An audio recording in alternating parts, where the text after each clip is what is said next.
Ladies and gentlemen, friends of the podcast, your host Ryan Wolf, joined by Brayton Wilson for the 16th edition of Sabres Hockey Central Extra.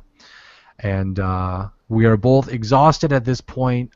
This is the post-deadline podcast that was supposed to happen earlier, but if you had tuned into Neutral Ice, my appearance on Neutral Ice, Brayton's podcast over at his college, you would find out that we got a little wrapped up in story time with another hockey person at 716.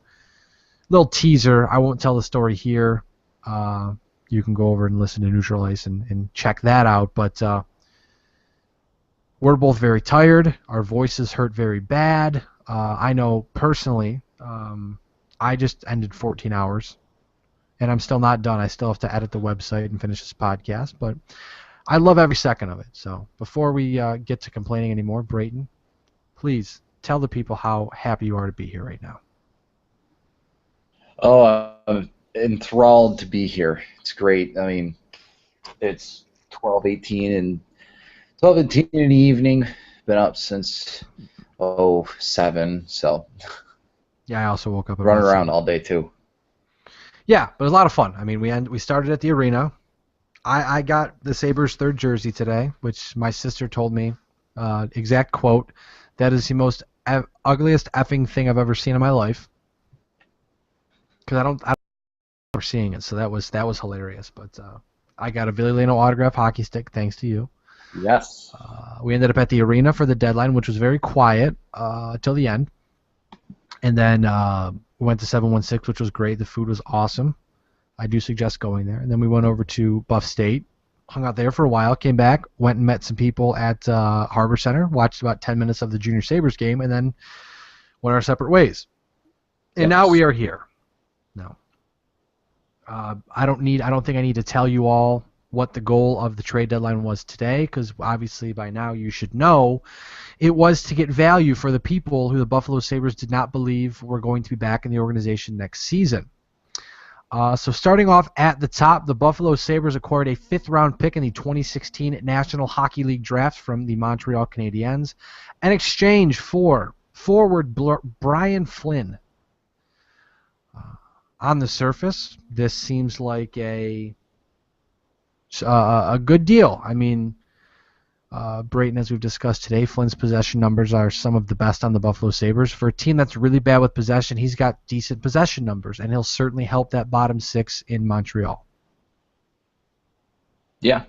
I mean, for a player that was, I think, a -3 in Corsi in the entire year, when the whole team is averaging like a -25 Corsi overall, even maybe more. That's really impressive. It's really impressive, and I've always liked Brian Flynn ever since he first came into the organization. Really worked hard. He's got a good work ethic. Yeah, he skates very well. He handles the puck very well. I mean, he's just the type of player that you'd love to have on your 3rd or 4th line. And Montreal's getting a very good depth player. He may not play all the time, but I mean, darn it, they're gonna want a guy like Brian Flynn, especially if they're going to make a deep playoff push. And it's interesting because we heard last week that Tim Murray spoke to we didn't hear that. We know he did. We got the quotes across on my Twitter, at least I think was Matthew Collar of WGR passed along the audio, which was he's a good man for doing that. But Tim Murray talked about how he enjoyed the play of Tim Schaller and how the Buffalo Sabres are going to move forward with him. Progressing in the organization, and it seems to me like the role that Flynn filled would be the role that Tim Schaller will fill. We haven't heard any call-ups yet, but we both expect him to be called up and to probably fill that role.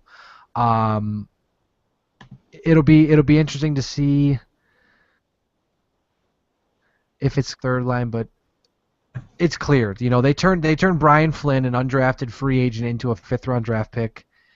In any circle in the league, that's a win for the franchise for a guy. Again, Tim Murray said today, I didn't go into today thinking I was going to trade Brian Flynn, but the offer that they sent was a good offer. Take it.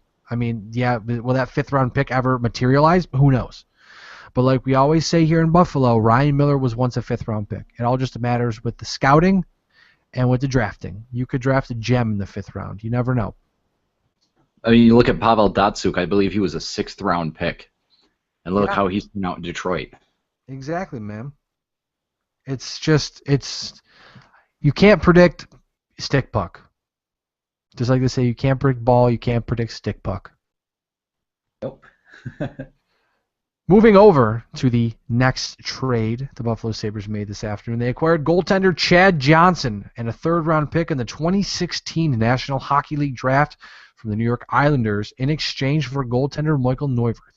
Now, instead of taking the ball and running this one, Brayton, I want to ask you, what are your thoughts on this deal when you first heard about it? When I first heard about Michael Neuvirth getting traded, I was thinking, what in the world could the Sabres be getting in return? And I thought immediately, well, the Sabres could get Chad Johnson, just straight Chad Johnson for Michael Neuvirth. Well, I totally did not expect, a 3rd-round pick. And I mean, Michael Neuvirth drew the exact same value that Jonas Enroth did when they traded him to the Dallas Stars for Anders Lindback and a 3rd-round pick. So Buffalo now has 3 3rd-rounders in the 2016 NHL. Yeah, or is it I the think it's third? at this point it's 3. Okay, so I can't remember if the one that they got from Dallas is one this year or next year. So I can't remember. It's been a long day. So Yeah, it's been a anyways, long. If you get it 2 or 3 wrong, I think we'll be okay. We'll talk more about the draft picks, but it's right. okay. It's okay. Yeah. No, but I mean, I was very happy with the return that we got out of Michael Neuvirth. And I mean, Chad Johnson, he's probably going to come in. He's probably going to start a couple of games for the Buffalo Sabres immediately. He might be the guy that the team goes to down the stretch here. I mean, Lindback hasn't had the numbers of a starting goaltender or anything close to that this year, so I think the Sabres may go with Lindback tomorrow and maybe even Thursday. But I mean, Chad Johnson, you got to expect is the guy from here on out. Absolutely. I mean, from what we gathered today and how Timmery spoke about him, as mentioned previously, he dropped a little nugget saying his analytics scores or his analytics were high when he was in Boston, and that certainly could have tipped the Sabres off to pick him up in exchange for Neuvirth, because obviously either they're gonna re-sign Neuvirth in the offseason, or they're just going to move on from him. But the way I look at it is you've got a backup goaltender next season in Chad Johnson, and if you re-sign Neuvirth, cool, whatever. But if not, you traded a 3rd-round draft pick for him, and now you got a 3rd-round draft pick back for him. Yes, it's going to be a little further back depending on how things work itself out, because obviously, well, no, it'll be further back no matter what, because the Sabres pick's going to be low. So Washington will have a low 3rd-round pick, and you'll just have a higher 3rd-round pick, which you keep it and you pick a guy, or you trade it and you do whatever with it. But I think it's a solid move. I mean, I do believe you in saying, Lindback will get a game or 2 here or there, but we're probably going to see what Chad Johnson can do here in goal for the Buffalo Sabres. And I mean, if Lindback starts and doesn't do great, do they keep him in goal just to keep him in goal? Who knows? I mean, that's why these next 19 or so games are going to be interesting, to say the least, because the roster is going to be different. The lineups are going to be shaken up.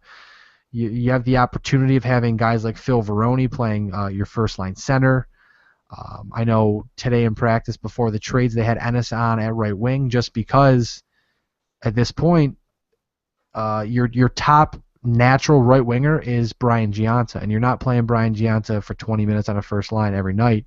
So just out of a necessity, you may bump Ennis over to right wing and just put Varone between them. I mean, that's the times. These are the times we're living in, my friends. It's not good.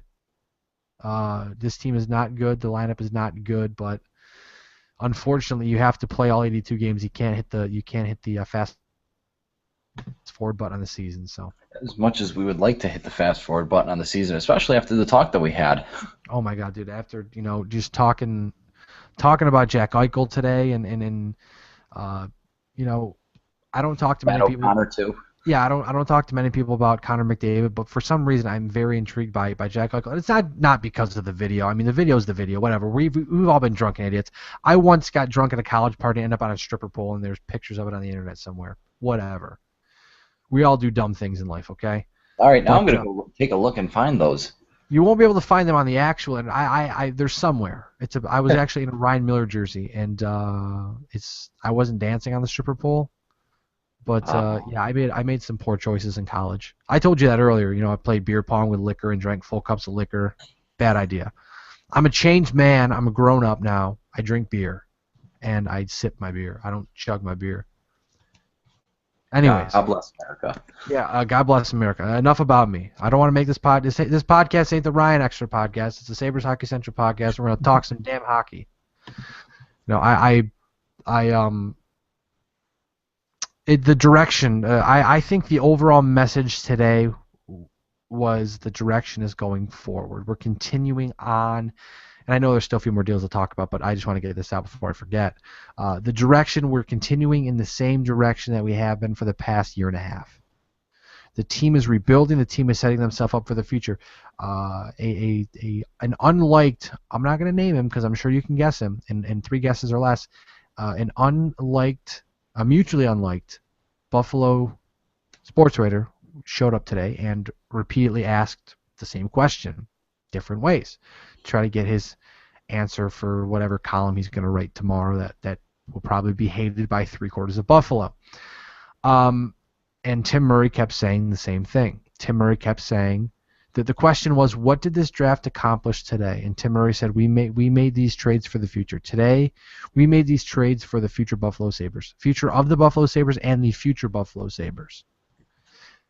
Because, obviously acquiring picks, you're opening up spots for kids who can come up and show that they're ready for the NHL, or some kids that come up, like, for instance, every time Mikhail Grigorenko comes up to the NHL and is not successful, what happens? He goes back to Rochester with a better understanding of what he needs to get better at, what he needs to work on more. So if say, for instance, Phil Varoni's the first-line center, yeah, he's not going to be the first-line center next year for Buffalo, but how can he improve his game to be a solid third or fourth-line center so he can stick around and be a piece to the puzzle? Or how can Tim Schaller, I always pronounce his name wrong. I think it's Tim Schaller. How can he round his game ever so slightly more so he'll be that perfect fourth-line center with Delorier or whoever else he plays with next season? Because it's most likely he'll be in Buffalo next season full-time. So that just the message isn't, the Buffalo Sabres didn't make a flash move because, well, first off, they already made the Evander Kane deal. That's as flashy as you're going to get. But the direction of the franchise is moving forward towards better days. That's the overall goal. That's been the goal since Tim Murray became the general manager, and it will continue to be the goal until the Buffalo Sabres are in that better spot. It may not be. It won't be tomorrow. It won't be next week. It won't be next month. Maybe it won't be next year. But the Buffalo Sabres are getting ever so closer to that, to the promised land, if you will. Yeah, I absolutely agree. Everything that Tim Murray said was very intriguing at his press conference today, with pertaining to how the deals went down and what his philosophies were. And I loved how he responded to that unnamed media member that we will not say, that we both were like, oh God, he's here. Yeah, so he handled that greatly. For people worrying about where the franchise is going, I don't think you have to worry about anything, because I think that Tim Murray he's got a great handle on what's going on, and I think that this franchise is going in the right direction. And give it another 3 or 4 years, this team will be one of the top teams in the league. And the other thing I wanted to point out too is that, as Brayton had mentioned just a second ago, the conversation that we had with a gentleman at 716, which was just happened by accident, which is always the best way to happen. I probably should mention the story now because I know that the show we did earlier is not online right now, but just in a nutshell, excuse me, we ran into a Boston, a BU scout, and discussed some things. Potential free agent goaltender Matt O'Connor, who is from Toronto, who wants to play in the area, may not want to play for Toronto itself, but Buffalo's a very attractive spot for him, and he's The words we got were he's the real deal. He's a smart player, big goaltender, and he certainly this guy has no doubt that O'Connor could be a very big piece of the puzzle for the future of the Sabres, because obviously he'll come in. A big part of what he wants is to walk in the door and be able to start a game like Chad Ruedel, which is understandable. And then you go down to Rochester and you get the seasoning you need. But I mean, if that's what gets a deal done, that's what gets a deal done. And I think he's 6'5"? 6'5". Yeah, he's a big dude, and Tim Murray likes big goaltenders. And Tim Murray has said time and time again, and we've seen it since Tim Murray showed up, you could never have enough goaltenders. And if you can get a guy in who can potentially be a franchise goaltender or a serviceable goaltender, take the shot. What's the worst that's going to happen? It's not going to work out, and you spent some cash on a guy who didn't pan out. Whatever, it happens. It's hockey. Moving on to the second to last Buffalo Sabres deal, I want to do this before I get too far off task.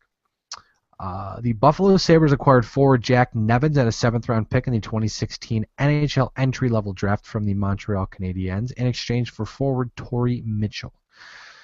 Now, this deal is pretty much, for all intents and purposes, a throwaway, because a lot of people wonder, can Torrey Mitchell get more? Why did the Sabres take nothing for Torrey Mitchell? But Tim Murray said at the press conference that Torrey Mitchell, that was the highest value he was getting for Mitchell, was a pick and a player. The player who's played, I believe, 35 professional games, has 1 assist, has 88 penalty minutes this season.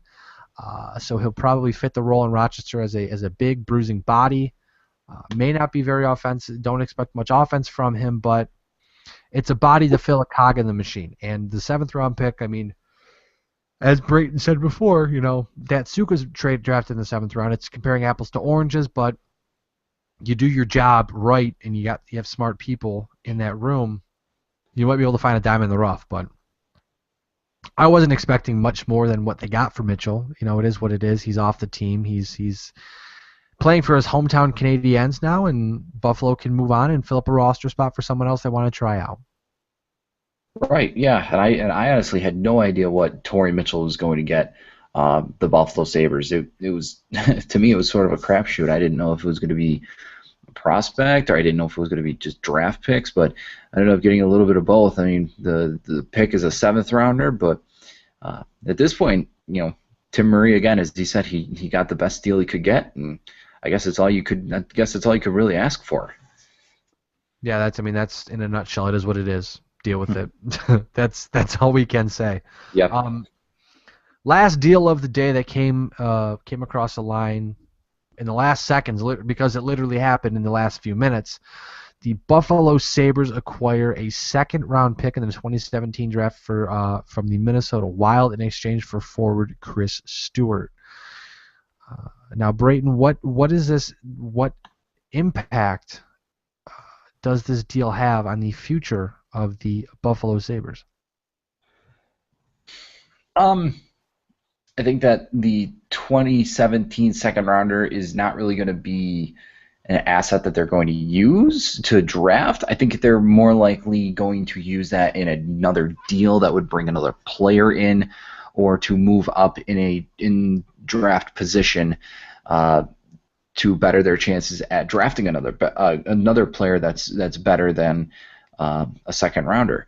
I think that, and Tim Murray's proved it. He's done a phenomenal job of finding ways to put together some really, really interesting deals to kind of spice things up and make the trade a little more favorable.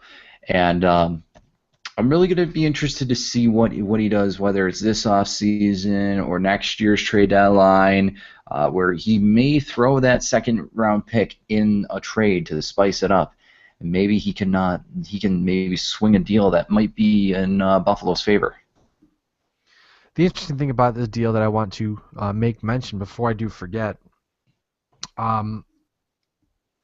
the Chuck Fletcher, the general manager of the Minnesota Wild, said that Tim Murray emailed him at 1:57 p.m. Eastern Time, when 3 minutes before the trade deadline hits.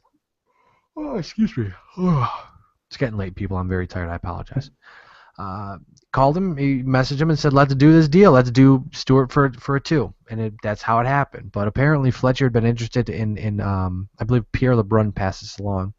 Fletcher has been interested in Chris Stewart since last summer, but Murray has wanted too much. Now, mind you, Fletcher and Murray are good friends, so that certainly there's the connection. Plus, Minnesota has kind of become Sabres Midwest, like we said the Blues were last year. Well, just remember during the offseason they did the ALS Ice Bucket Challenge together. Yep, that is true. They're best friends, if I'm not mistaken. But Minnesota is Sabres Midwest, and apparently Murray made some phone calls this morning, was trying to line up some bigger deals with Chris Stewart involved. Don't know anything about that, so please don't ask because I don't want to disappoint you. But just bigger deals, they said, and those deals fell through or just didn't materialize. So then Tim Murray went back and kind of was begging, not necessarily begging, but, hey, excuse me. Hey, do you want this guy? I have this guy still. He can be yours for the price. And I just assumed that I said the same thing to Brayton at in the media dining room at the First Niagara Center. It seems to me my best guess would be Murray took the best deal he could get, and that's what he said. He goes, we took the best deal with the destination in mind, because it seems now that Tim Murray is kind of doing his players a solid. Like, yeah, you sucked it up and played for a really bad hockey team. So where do you want to go? Torrey Mitchell gets to go home. Brian Flynn goes to Montreal, like I said, which is a good spot for him. Neuwirth goes to the Islanders, where he's going to be a backup and is going to play some important games for that team. And Chris Stewart gets to go to Minnesota, which is a playoff contender. So, if anything, Tim Murray did he did his players well today. Did his players very well at the deadline. I mean, nothing flashy, no Evander Kane deal, nothing like that. But I think the Buffalo Sabres did a fairly good job today, clearing up roster space and, again, taking a step forward toward the future.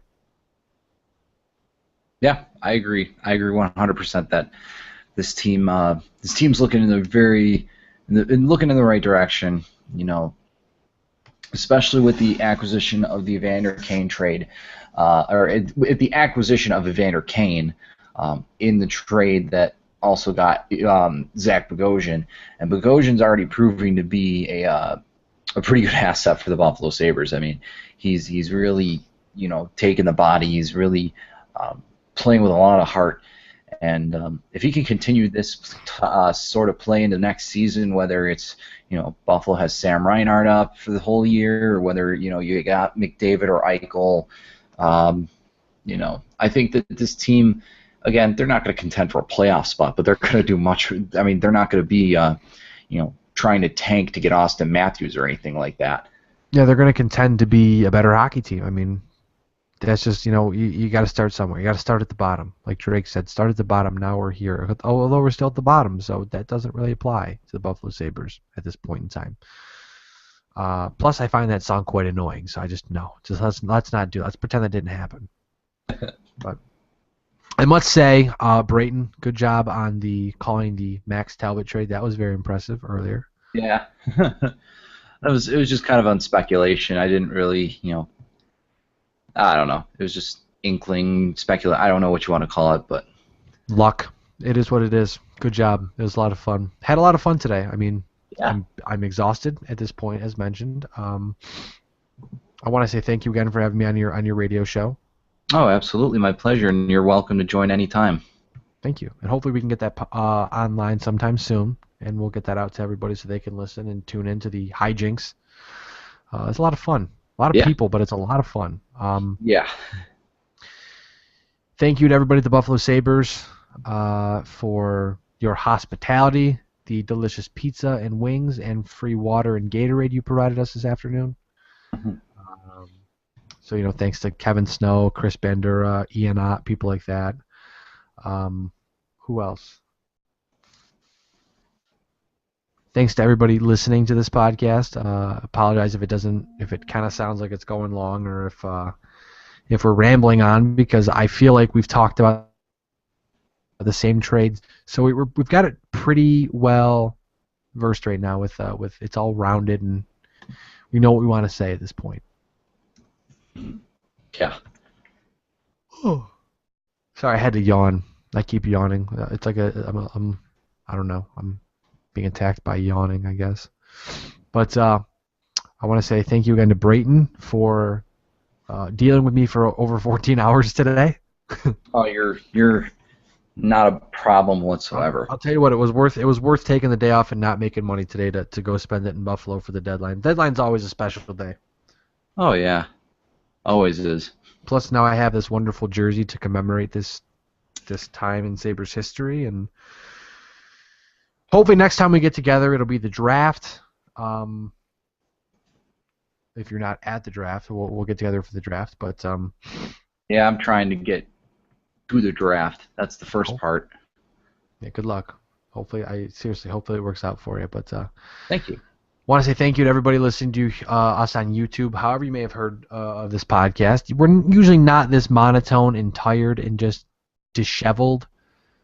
But man, it has been a long day. I've spent so much time staring at my computer screen and tweeting about everything, and I have to go do more of it now. So if you'll excuse us, I want to say thank you again for tuning in. We'll be back sometime soon, hopefully, to discuss more of the Buffalo Sabres. Real quick before we go, you can follow Brayton on Twitter at BJWilsonSHC. You can follow me at Wolf with an E, SHC. Sabres Hockey Central Facebook is facebook.com/Sabres Hockey Central. Follow us on Instagram at SHCDOTCOM. That's SHC.com, all spelled out. And anything else? I'm not sure. I think I mentioned everything. Did we get it? I think so. We can call it good enough. All right. Anything else you want to add to the podcast, my friend? No, I'm good. All right. Well, again, thank you for your help today. Thank you, everybody, for tuning in. It was a phenomenal day over at SabresHockeyCentral.com. And we have nobody to thank but you. So thank you again for tuning in to this podcast. Thanks for keeping it tuned to SabresHockeyCentral.com. We will have this podcast up on the website shortly. The preview will be update for tomorrow's game will be up shortly. The website should be up to date by the end of the evening. And just thanks again for tuning in, and we will talk to you very soon. Have a great night, everybody.